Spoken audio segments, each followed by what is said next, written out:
Hi, it's Liz. And I'm back for another video because, because I've been off Facebook, honestly, and usually that sucks up most of my intellectual energy, like my ability to be verbal and stuff. I still don't have that much of it, but it's enough. And I wanted to talk about this. This is something else I've been thinking about for a long time and hesitating to bring it up on this platform because I did kind of kick a hornet's nest maybe, I don't know, 6 months ago of a bunch of turfs on YouTube. So they might find this video and have a lot of rude comments for me, which is whatever. So, this is why this whole thing really annoys me, specifically as somebody who, putting aside my own sort of experiences and personal identity with respect to gender and sexuality. This is really my issue with it as, somebody who's who has a mental illness. So, somebody who's actually been delusional and has, you know, yeah. Now, I want to start by saying, just explaining what my stance is and why when it comes to trans people. I just have known trans people for a long time of, various kinds of identities, whatever. Many of them binary trans people who medically transitioned, some of them non-binary people, some of them medically transitioned, some of them didn't. Whatever. I know I had a lot of people who kind of fall under the trans umbrella. And I've also known a lot of mentally ill people, including myself. I've existed in sort of a number of different communities, but certainly like one of them in particular is like mental illness in that scene is kind of the norm. There's a bunch of weirdo artists and like everybody has serious mental illnesses. um, Obviously including myself. So I've been exposed to a lot of these kinds of behaviors. I've been exposed to people who are delusional in many capacities. I've been delusional when I have been manic and especially psychotic. That's a specific kind of sort of delusional state. It's very excited. It's very paranoid, and the delusions are often very complex and very intense and very, very, very out there. I've also seen people who are delusional because they had trauma, because they had a personality disorder, because just mentally they were in denial about things. They were having trouble accepting the truth, and so they deluded themselves. I know what that looks like. I've seen a lot of people do this. I know what both of these look like. And it's kind of the I mean, I could explain it in terms of symptoms or some sort of clinical sort of explanation. But honestly, it's kind of more like have you ever done a drug? Like tell me tell me in the comments if you've done a drug. What drug? Only one. So if you've ever done a drug and like spent a while doing it, really gotten into it a little bit, had some fun with it, been around a lot of people who were doing it with you, maybe, So, like, after a while, you get to this point where it's very obvious to you if you see a random stranger in public who's high on that drug, like, you just know, like, because of the way they're holding themselves, because of how they're talking, what their eyes look like. You just know, like in a split second. And other people who might not have had that experience with that drug are not going to pick up on it the same way. And a lot of people, like, there's kind of a thing, where I live in the US, on the West Coast. I mean, there's a stereotype, for instance, of what tweakers are like. And I think non-drug users, people who haven't actually been around people using meth, um, will tend to think that any sort of poor looking white person is a tweaker. And that's not, really how it works, right? I mean, there's a reason there's that stereotype, but just because somebody is white and poor, maybe has bad teeth or something, does not mean they're a tweaker. But somebody who's actually been around this drug, they know the tells. Like what you see it. You just see it in the way that the way that they're walking, the way their eyes are. It takes half a second. You're just like, oh, that person's tweaking, or that person is a longtime user. But you have to have that discernment. You have to have sort of some experience to draw from.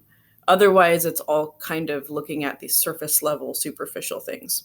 So anyway, knowing all these trans people since I was in high school, and I'm in my 30s now, and many of these same people I've known this whole time, I've watched their transition, like I've been there. There's just zero part of me that sees the delusional. They're not delusional. They're not. Like, I know what delusional people look like. There's even kind of like facial expressions that go along with it. Like, people who are really lying to themselves tend to they're kind of dissociated from reality, right? Because they can't deal with reality. That's why they have this self-delusion. So they do this thing where, like, you can see this deer in the headlights look that they'll get in their eyes, especially when they're saying things like, "Oh no, everything's fine," and they'll it's very distinctive if you've ever seen it. Like, that's not what's going on with these people. Like, it's just not. Like, if you talk to them about their gender, you just kind of watch them being themselves. It's very obvious that, like, their gender, what they're expressing with their gender, is just an expression of who they are. They're just being them. I even had a friend who, like, when they first transitioned, because they started to transition when we were in high school, and then detransitioned for a while, because they're like, I don't know, like, maybe this is just internalized misogyny, because they're trans man. But then they transitioned again, and I was kind of skeptical, like, are you sure? Like, I don't know. Like, I was concerned. Like, did you feel pressured to do this? Or, like, why did you change your mind again? Like, I hope this is okay. I hope you're okay. But then when I saw him, I was like, oh no, like, this is obviously more you than you were before. You are, like, the most yourself I've ever seen you. Like, just, I can't explain it, but it's kind of like, it's just a discernment thing. Like, when you see somebody, when you really see them, instead of focusing on these sort of superficial trappings of, how they're, I don't know, just sort of details about them, but really seeing them, and really seeing them come through, and realizing that, like, it made me realize that even more than I already had, that these times when I'd seen him sort of trying to perform womanhood, that was a performance. Like, when I saw him transitioned, it was like, oh, this is the curtain pulled back. Like, this is the real deal. I was not seeing that before. So I realize I can't give anybody else that experience. Like, this is just what's self-evident to me. And, I can't transmit that, and I'm not going to try. I'm not going to try to prove it. So if you're going to nail me in the comments for not proving that trans people are real, then, you got me. I didn't prove it. But that's why I have the perspective that I have. Because I have gone through periods of time where I was critical about just what was going on with gender and the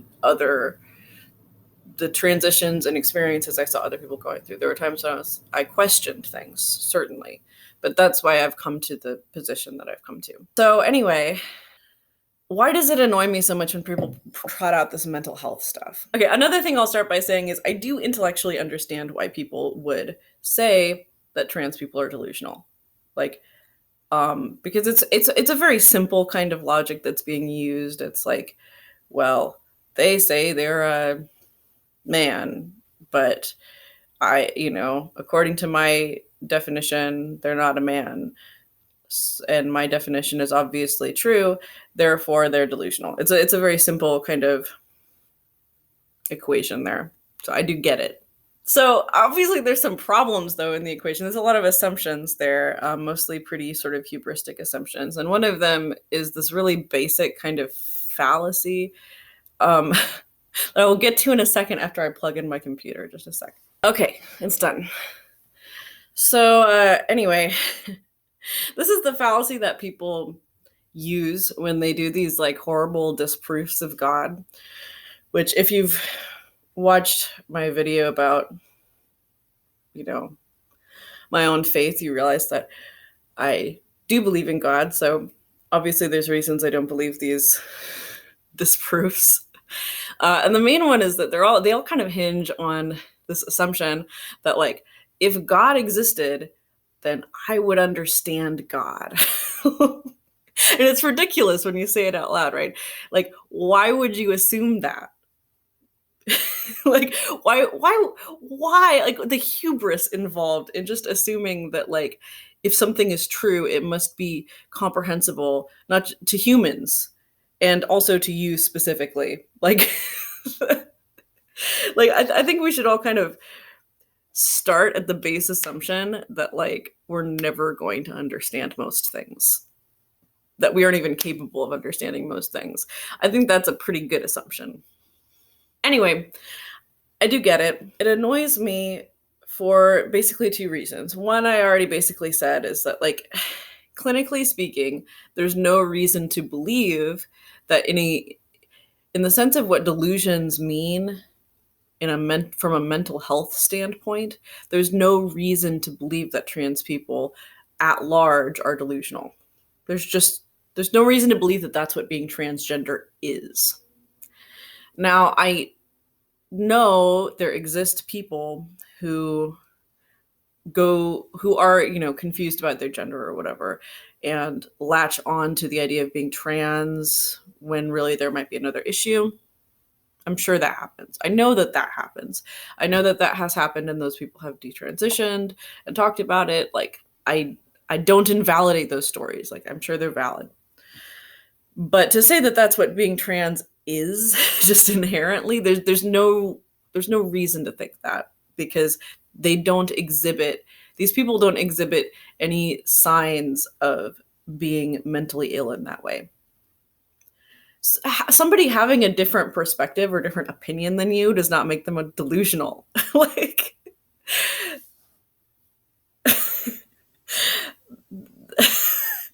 that's embarrassing, that honestly.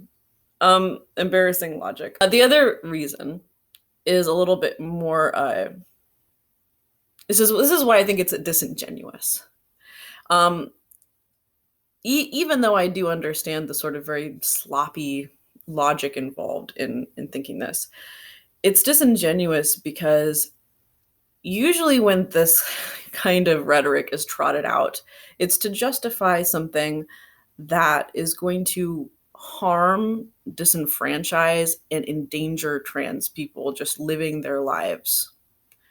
And I'm talking about bathroom bills. I'm talking about, the stuff that's on the Supreme Court. I think still, I haven't been following the news, but where, they could make it so that employers can fire people for being trans.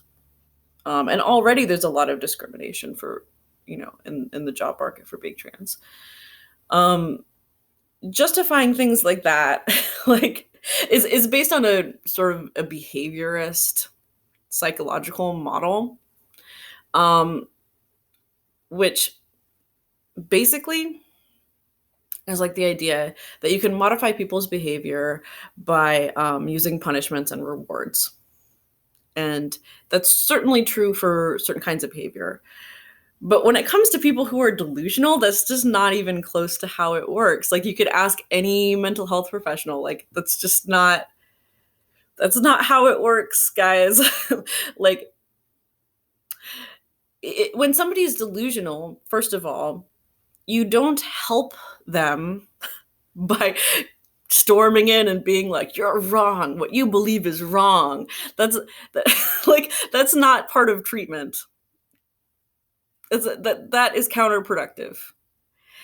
Um, and yet somehow this delusional rhetoric, this rhetoric around trans people being delusional, is used to justify that kind of thing. To be like, we can't enable their delusions. That's You don't enable delusions. Like, that's not how it works.